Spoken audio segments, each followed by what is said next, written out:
seguro que pues no había una plataforma que te conectaba con algún sistema bancario transaccional pues de alguna manera ustedes fueron los que estaban teniendo que construir esas bases y esa infraestructura. Entonces, pues, ¿cómo fue un poquito, si nos puedes contar? Creo que los mayores retos, más que técnicos, porque a fin del día, de acuerdo a la época en la que estés, había ingenieros que sabían hacer las cosas con la tecnología que existía. Más que eso fue el estatus financiero de México. Okay. El componente más importante que tú necesitas para poder tener una tarjeta de crédito es el core bancario, ¿no? El core que maneja las cuentas, los créditos revolventes, intereses, emisión de estados de cuenta, etcétera. Y para ese entonces solo había dos que estaban certificados con Banxico, ¿no?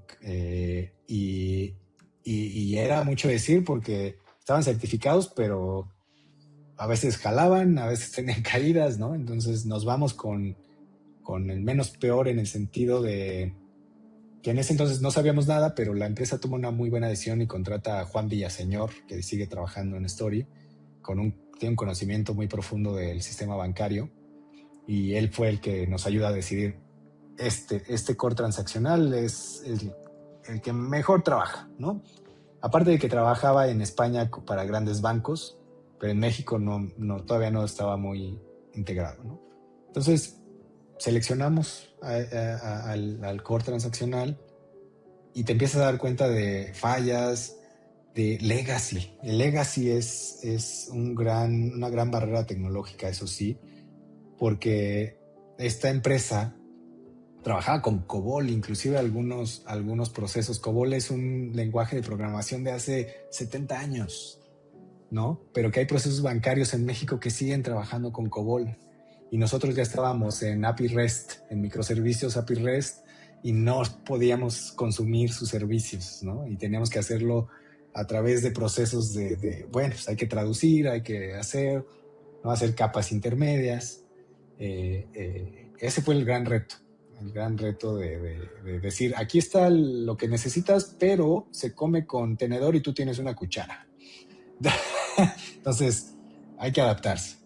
Y en ese momento no tenían tanto este tema de bancas o service, ¿no? Donde podías, o sea, ves que eso también hizo que explotaran demasiadas fintech en cierto momento y fue una locura y ahorita se paró un rato por regulación, pero creo que en ese entonces sí era un poquito más como artesanal, ¿no? En general todo este tema.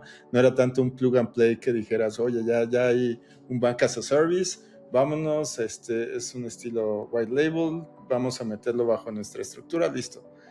Que eso de verdad también no sé si recuerden cómo explotaron un montón de fintechs que así como subieron, bajaron, ¿no? Creo que pocos fueron los que se quedaron ya en sintonía y conectados al sistema actual bancario. Pero no, súper, Claro. está No, y bueno. ahí, aparte hay implicaciones más profundas, ¿no?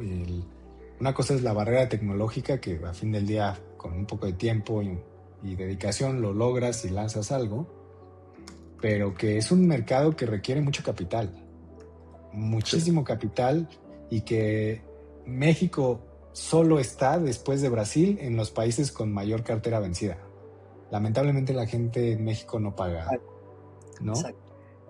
Y justo Entonces, KYC ahí es donde se vuelve un factor y por eso, pues justo, creo que las empresas, alineado con lo que dice Rick, las empresas que se quedaron fueron las que cuidaron y buscaron resolver esa problemática de la manera más eficiente posible, lo más rápido posible, ¿no? Y que de alguna manera, pues quiero pensar que lo lograron o al menos pues, pudieron levantar más capital para mantener esa operación, ¿no? En ese sentido, Levi, ¿tú cómo lo ves? es totalmente. El secreto de una empresa de este tamaño, tal vez yo diría que son tres. La fuerza bruta, que es a través de capital, ¿no? Como lo hace Plata. Plata llegó a inundar el mercado con oferta y con aceptación de tarjetas con créditos pues, arriba de lo que otras empresas dan, pero es a base de quemar dinero, ¿no? Esa es una. Dos, a partir de un conocimiento profundo de underwriting, de hacer un KYC bastante preciso para que tu underwriting sea claro y puedas tener un forecast bastante acertado de tu cartera. Y 3, entendimiento del mercado, que aquí es donde la mayoría de estas empresas falla, ¿no? O que a mi parecer, nadie ha logrado entender al mercado más que las empresas locales, como lo es Banco Azteca y como lo es Coppel y ahora Oxxo, que han logrado discernir cómo funciona este mercado, cómo compra, cómo paga, cómo son sus ciclos de flujo de efectivo, ¿no? Ellos son los que ya lo entendieron, pero las empresas fintech no han logrado saltar a ese entendimiento del mercado, ¿no? Esos serían los 3 factores que yo creo que afectan el éxito o falla de una de estas empresas. Y hablando de esto que dices, ¿no? O sea, de pronto tenemos a estos bancos, ¿no? Como mencionabas, de pronto Banco Azteca, que mismo mencionabas Oxxo, ¿no? Que han ido logrando entender muy bien o entendiendo cómo mantener al cliente, cómo justo cuidar mucho ese sentido de su usuario y para que al final ese usuario no se le haga costoso, ¿no?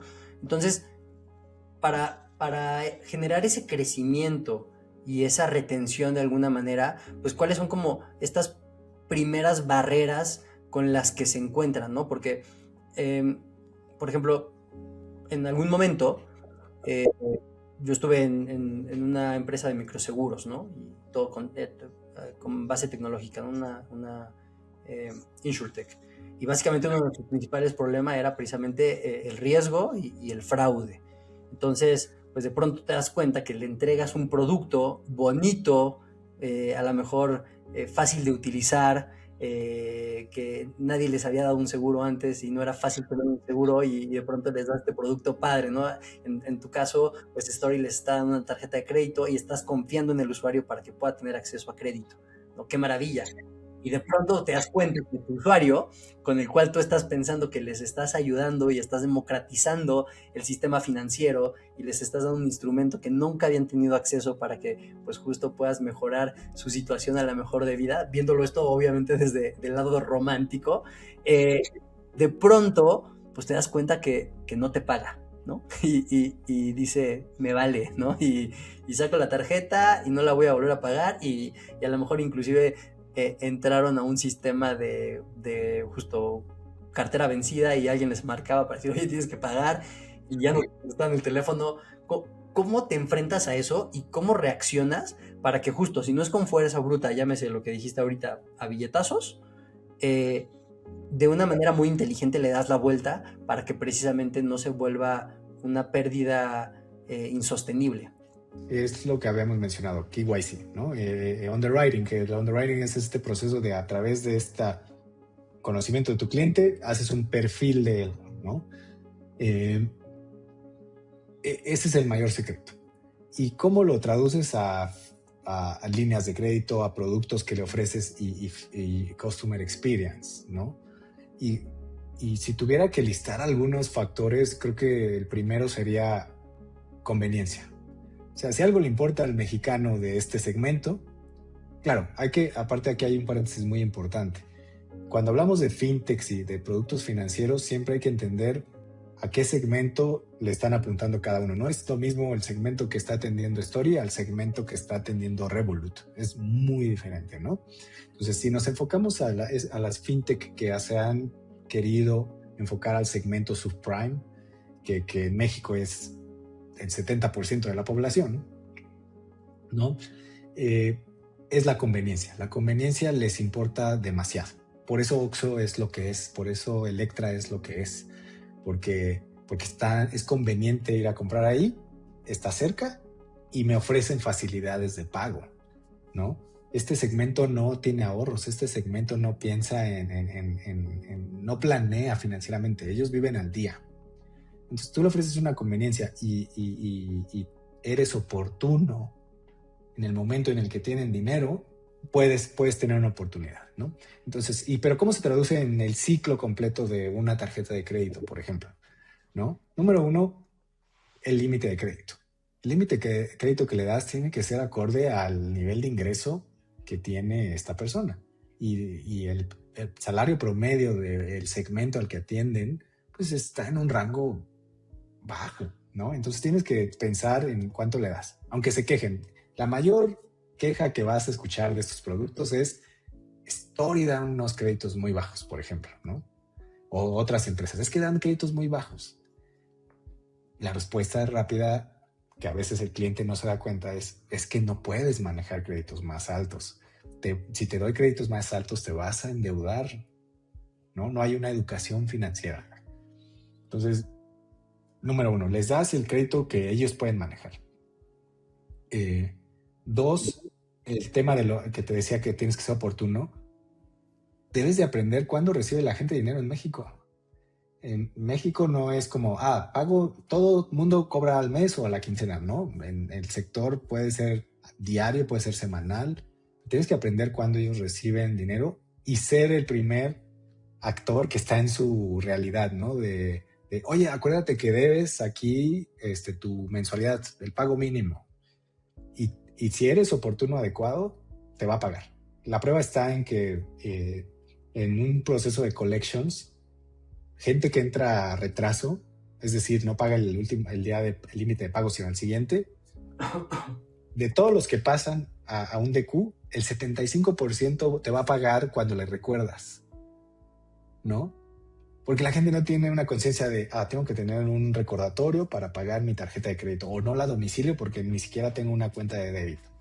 Entonces es conocimiento, al final del día es conocimiento del mercado, borrar de tu cabeza que no, como yo, Levi, por ejemplo, manejo mis finanzas, no tienen nada que ver con cómo maneja su finanza una persona de ese segmento, ¿no? Es eso, para mí eso fue los grandes aprendizajes en Story, ir realmente entendiendo de todas estas pequeñas cosas con el usuario, ¿no? Para que lo ayudes a ser pagador, para que lo ayudes a ser totalero. Incluso teníamos clientes totaleros porque el cliente era tan pequeño que no se daba cuenta que como quería usar el crédito, lo usaba, lo pagaba, lo usaba, lo pagaba en un ciclo tan rápido que se volvía totalero, ¿no? Y no se daba cuenta, ¿no? Ya poco a poco le vas brindando más información de todo este conocimiento financiero.